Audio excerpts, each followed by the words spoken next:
ओम।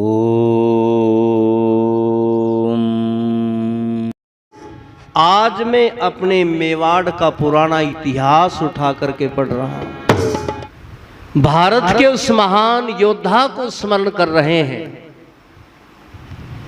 यदि उन्होंने हमें बचाने के लिए युद्ध ना किए होते तो आज शायद धरती के कोने पर आर्य नाम की बात छोड़िए, कोई हिंदू नाम का व्यक्ति भी हमें ढूंढने से नहीं मिलता। और इतिहास के पन्नों को उठा करके जब पढ़ते हैं तो पता चलता है कि ऐसा शायद अकेला योद्धा हुआ है। 26 वर्ष जिन्होंने शत्रु के साथ में युद्ध किया और 26 वर्ष के उस युद्ध के कार्यकाल में शत्रु कभी भी उनसे जीत नहीं पाया। और यदि इसी बात को मैं दूसरे शब्दों में कहूं कि कभी भी 26 वर्ष के युद्ध के अंदर दुश्मन से जिनकी कभी हार नहीं हुई, उस योद्धा का नाम था महाराणा प्रताप। इतिहास को सजा दिया, इतिहास को संवार दिया। और अकेला परिवार का कोई व्यक्ति देश धर्म राष्ट्र के लिए लड़ा हो, ये तो बहुत सारे हमें नाम मिल जाएंगे, लेकिन जिनका पूरा परिवार, जिनकी पत्नी, जिनके बच्चे, पूरा का पूरा परिवार धर्म के लिए जिन्होंने बलिदान दिया हो, ऐसा भी शायद इतिहास के अंदर आपको महाराणा प्रताप का परिवार मिलेगा। किन परिस्थितियों के अंदर उनका जन्म हुआ और परिवार की जब पीढ़ी का इतिहास उठा करके पढ़ते तो यह भी पता चलता है कि इतिहास के अंदर उस परिवार की एक पीढ़ी का व्यक्ति तो बहादुर हुआ है और दूसरी पीढ़ी में आकर के वहां पर थोड़ी सी स्थिरता, थोड़ी कायरता भी उस परिवार के अंदर आई। इसलिए महाराणा प्रताप एक दिन बैठा हुआ उदयपुर के अंदर किसी पुस्तक को पढ़ रहे थे।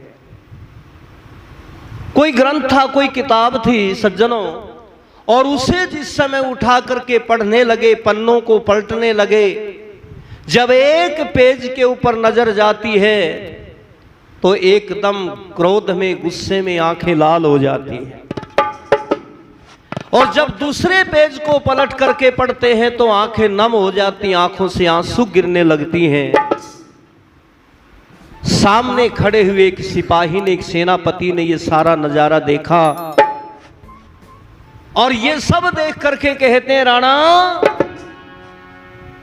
आज कौन सा इतिहास पढ़ रहे हो, कौन सी पुस्तक पढ़ रहे हो, जिनको पढ़ते पढ़ते कभी तो गुस्से में आंखें लाल हो जाती है और कभी कभी आपकी आंखों से पानी गिरने लग जाता है, ये कौन सी किताब है।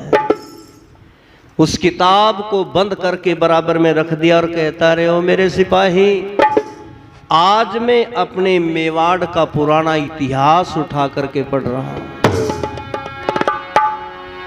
वो मेरे मेवाड़ का इतिहास जो मेरे दादा परदादाओं ने कभी जिसको सजाया था, संवारा था, इतिहास बनाया था, लेकिन आज वही चित्तौड़ में देख रहा हूं कि गैरों के अधीन हो गया।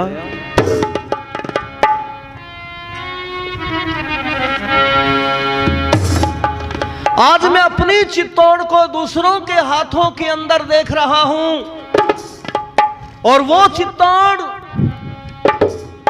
जिस चित्तौड़ के अंदर मेरे शरीर का एक एक श्वास रमा हुआ है, मेरे लहू का एक एक कण जिसके अंदर समाया हुआ है, आज उस चित्तौड़ की स्थिति देख करके मुझे रोना आता है।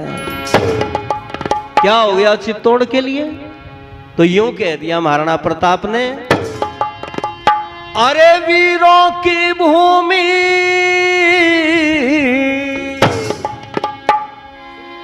मेरे दादाओं की भूमि,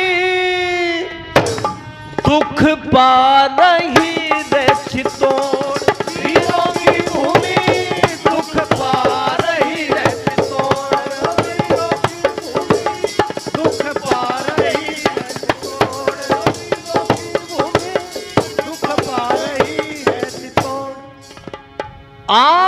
चित्तौड़ की स्थिति ये है, चित्तौड़ की रक्षा की खातिर रावल ने तेग बजाई थी। आमिर काबुल की 2 बेटी अपने संग में ब्याही थी। खून पसीना एक किया तब ये स्टेट बनाई थी। मगर मेरे बापू ने कितनी कायरता दिखलाई थी। चित्तौड़ की भूमि छोड़ उदयपुर जिसने आन बसाई थी।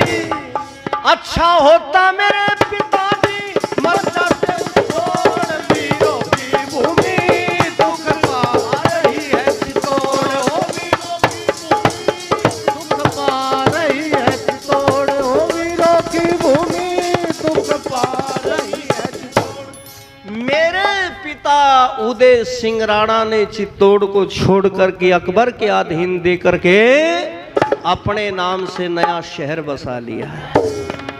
इसलिए आज मेरे पिता की नगर नगर हर ग्राम बुराई करता है।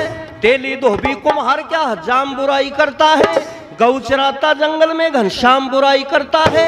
चुपके खासाम सरेआम बुराई करता है। बदनाम किया संग्राम मेरा, संग्राम बुराई करता है। अरे अच्छा होता मेरे पिताजी, अच्छा होता मेरे पिताजी मर जाते उस ठोड़ वीरों की भूमि दुख पा रही है चित्तौड़, ओ वीरों की भूमि दुख पा रही है चित्तौड़, ओ आइयों की भूमि दुख पा रही है चित्तौड़। पर आज मैं उसी उदय सिंह का बेटा महाराणा प्रताप, राणा संग्राम सिंह का पोता राणा प्रताप एक कसम खा रहा हूं, सौगंध खा रहा हूं। कौन सी? चित्तौड़ की भूमि तुझको अब स्वतंत्र बनाऊंगा। क्षत्रिय है प्रताप नाम मेरा, मारूं या मर जाऊंगा। इतने ना स्वतंत्र होगी इतने पर निभाऊंगा। सोने चांदी के बर्तन में कभी ना भोजन खाऊंगा। मिट्टी के जो मिले ठेकरे उसमें भात पकाऊंगा। नीचे गीली जमीन होगी उस पर घास बिछाऊंगा। दाढ़ी से 2 गज की बढ़िया कभी नहीं मुंडवाऊंगा। सर के बालों के ऊपर मैं कैंची नहीं लगवाऊंगा। मारूंगा मर जाऊंगा चित्तौड़ को लेके आऊंगा। मारूंगा मर जाऊंगा चित्तौड़ को लेके आऊंगा। मारूंगा मर जाऊंगा चित्तौड़ को लेके आऊंगा। क्योंकि वीर बहादुर मिट जाते पर मिटती नहीं मरोड़ वीरों की भूमि दुख पा रही है चित्तौड़, ओ वीरों की भूमि दुख पा रही है चित्तौड़, ओ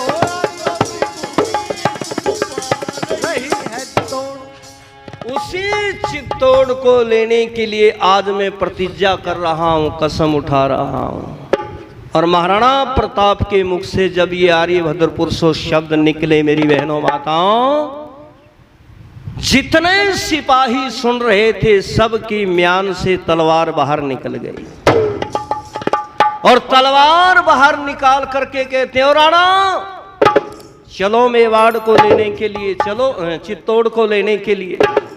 उस चित्तौड़ को लेने के लिए जहां हमारे राजा राणा प्रताप के शरीर का पसीना टपकेगा वहां पर हम अपने शरीर से रक्त बहा देंगे, खून बहा देंगे।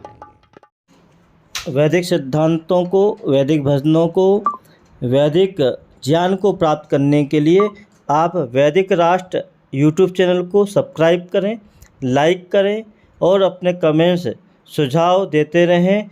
आपका बहुत बहुत धन्यवाद।